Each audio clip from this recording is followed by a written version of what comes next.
Hey everyone, grab your tea and relax. One of the most popular questions on Instagram is, yo gorgeous, where you from? I'm triggered. I'm gonna have to pick that up. Second to that is, drum rolls. Are you a medical student or a photographer? Well, I've got 3 words for you. Well, that's 6. 3 words for you. I am both. If you've never seen me before, my name is Tavala, and I usually make vlogs in order to share my journey through medical school with you guys. As you can tell from the title, today's video is going to be a little bit different. In that, I'll be reflecting on my experience as a working student throughout my 6 long years at medical school in London. In this video, I'll talk you through some of the pros and cons of holding down multiple jobs whilst in full-time education at university level. The results of a poll which I did on my Instagram not too long ago will be included in this video at some point, and I'll also be integrating my own experience throughout this. More importantly, I'll be giving you my top tips when it comes to holding down jobs as a student. If that sort of thing interests you, then please continue to watch. Before we get into the meat of the matter, I would like to thank Wondershare for kindly sponsoring this video. I'll be talking later on in more detail about the importance of having a contract, so make sure you guys stick around for that. So, SignX by Wondershare allows you to quickly and securely sign your documents anytime and from anywhere. There are numerous benefits to producing electronic signatures with SignX. It's really simple to use. You can upload your own signature, use a trackpad to import that, or simply type your initials or name in. The latter I prefer. Before I came across SignX, what I used to do is import my documents into Notability on my iPad, sign the document on that, send it back to myself, to my Hotmail account, and then send off the documents from there. In other words, it was a tedious process. However, with SignX, I know that I can save a lot of time, which is important when I'm trying to balance my studies with holding down multiple jobs. The signatures you add to your contracts and documents with SignX are legally binding in many parts of the world. Additionally, SignX is made for small businesses. It's not uncommon for students to start up their business whilst they're at university. So if you're into that thing and there's a whole team of you, or even if you're just riding solo as an entrepreneur, this effective and affordable product will help you drive down your hard costs.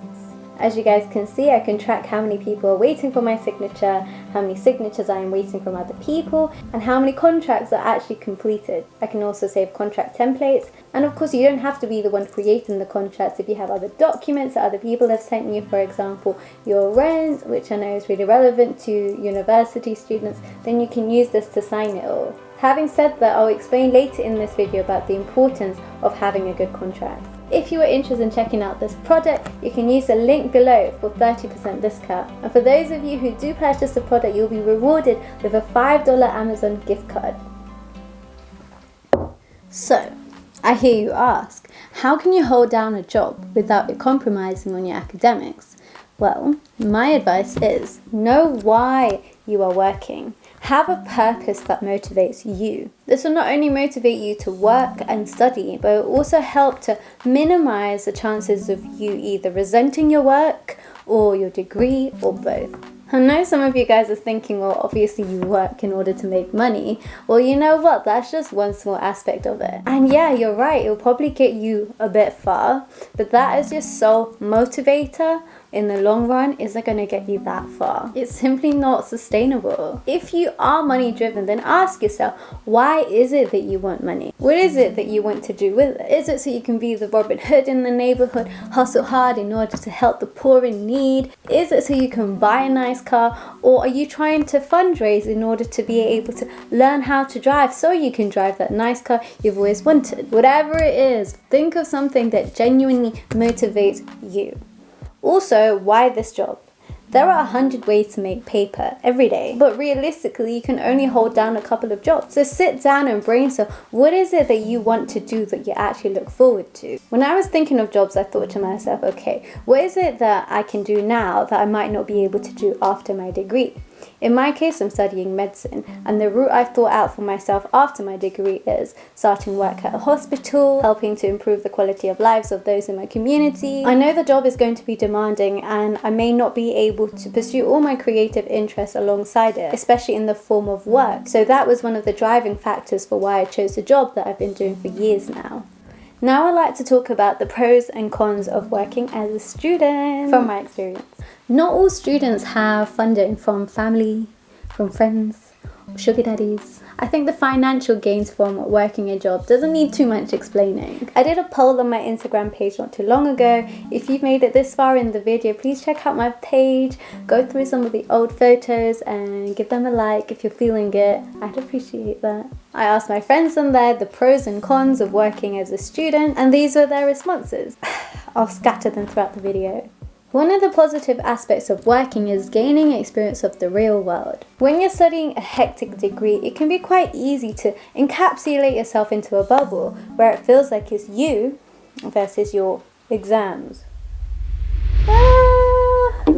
There is more to life outside of this bubble, and I feel that working exposes you to that.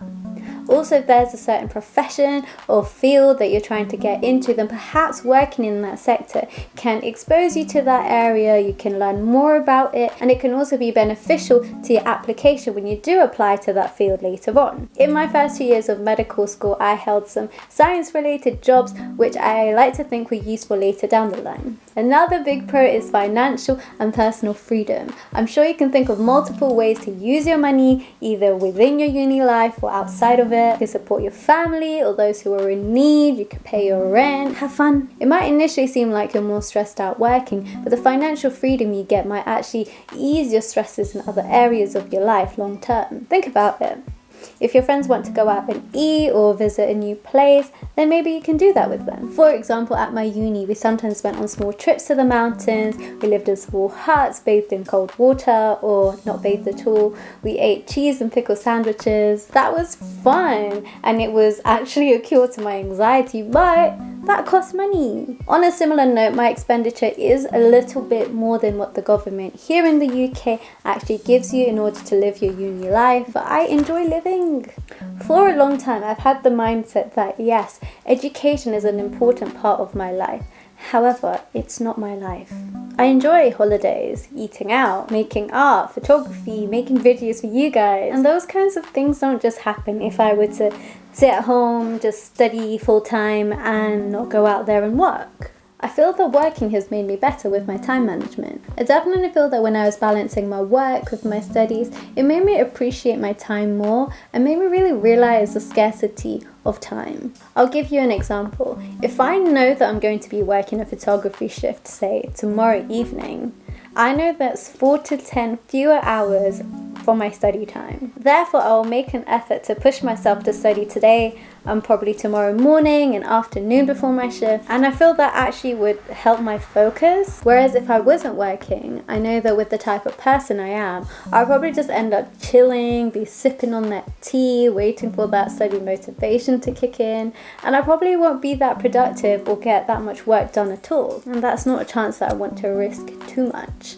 Another thing I want to share with you guys is the importance of taking proper breaks where you're actually able to unwind from your academic life. I know I've surfaced this topic before in my video where I was talking about the reasons why I was continuing to make YouTube videos rather than spending all of my time grinding for a recent exam. I need breaks. Breaks help me to recharge. What do you do when the battery on your device runs low from watching videos like this? And also, if you haven't figured already, I'm a very creative person, and personally for me, I need to be pursuing my hobbies in order to maintain long-term happiness. I've been through a phase where I wasn't really pursuing my hobbies back at the early days of medical school, and I quickly became pretty miserable. And yeah, we don't want to slip down that road again, ever. Having said that, I know some people prefer to work a job that's actually related to the profession that they wish to go into. For example, I know a lot of medics who work at a general practice, whether it's as a receptionist or as a healthcare assistant. Personally, I went for a job that I found fun, where I'm actually able to pursue my hobbies. And this is how I see it. I'm just pursuing my hobbies. I get to attend events that I would have wanted to go to anyway, and as a result of having fun, I'm getting paid. In summary, being a working student has its challenges. You have to put in a lot of effort into your studies and also take the time out in order to go to work. My top tip is therefore to look for a job that you actually look forward to, a job that will act as your revision break, so by the end of it you are somewhat fulfilled and actually energized rather than exhausted or worse, stressed out. Another, I suppose, more personal thing I wanted to touch on, and this is more of a tip rather than pros and cons. It's related to the SignX product that I mentioned earlier. Contracts matter when you are freelancing. It's so important that students are not being exploited for their work. The moment people know your student status, they know that you are somewhat desperate for money. And from my experience, people exploit that.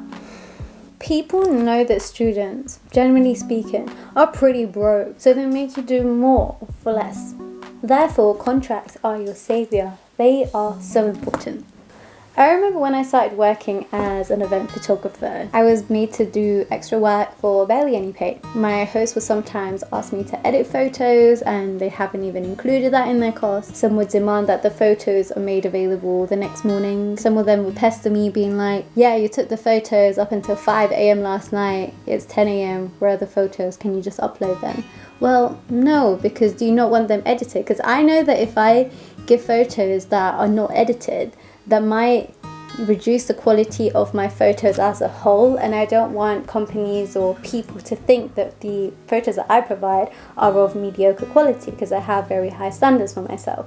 And in summary, I was putting in a lot of time, a lot of effort in order to keep my clients happy, but at the same time I was feeling kind of miserable because I knew that the service I was providing was worth so much more. I spoke about these horror stories to a good friend of mine who's also a professional photographer. Shout out to Shafiq Pradhan, if you're watching this, who has his own photography company. Go and check it out, I'll link it below. Shafiq pretty much forced me to devise a whole contract in which I detailed the exact breakdown of the cost, when the photos would be available, whether the photos were watermarked or not, and a whole bunch of other things. And I'm telling you, believe me, this saved me so much from getting a headache later down the line when I was dealing with clients. And I feel that contracts has actually helped my career as a photographer, where I know exactly what I'm doing, especially as someone who is freelancing. And I'm so grateful for taking Shafiq's advice. Thank you, Shafiq. Also, another tip is mindset matters so much. Whichever job you end up choosing, try and train your mind to look forward to it. Convince yourself that the job you're doing is your study break. And in my opinion, that should help you stay more focused when you are studying and also help you resent your job less. I've done various work throughout my 6 years at university, but the main one I have been doing is working as an event photographer. Feel more than welcome to check out my online portfolio, where I have a few photos from a couple of shifts. It's a shame that a lot of my summer jobs were cancelled because of quarantine, but feel more than welcome to contact my professional page in order to book me for future events. If you are interested in knowing more about my experience as a photographer, what it takes to be one, some more horror stories, how I achieve high quality photos whilst making dollars from it, then hit the like button below and perhaps even leave a comment so I can gauge how many of you guys are actually interested in the topic, and then maybe at a future date I can make a video about it if you guys want it, but you have to let me know. And whilst you're at that, please consider subscribing and hitting that like button if you made it this far in the video, and hit the notification bell to make sure you don't miss any videos I so diligently prepare for your mind and your heart. If you've watched the last video, you'll know that I've teamed up with Bertash in order to provide you guys with a free giveaway. We'll have 2 winners on Instagram and 2 on YouTube. All you have to do is as follows. Follow me on Instagram and follow Bertash Fashion on Instagram as well. Tag 2 friends on any one of their Insta posts. And make sure you tag me too, so I know you're coming from the Tavala Vlogs family. Also, anyone who leaves a nice comment down below will automatically be entered for a chance to win a bag. So what are you waiting for? Go, go, go, go. I hope you enjoyed this video and you'll see me in the next one. Mwah.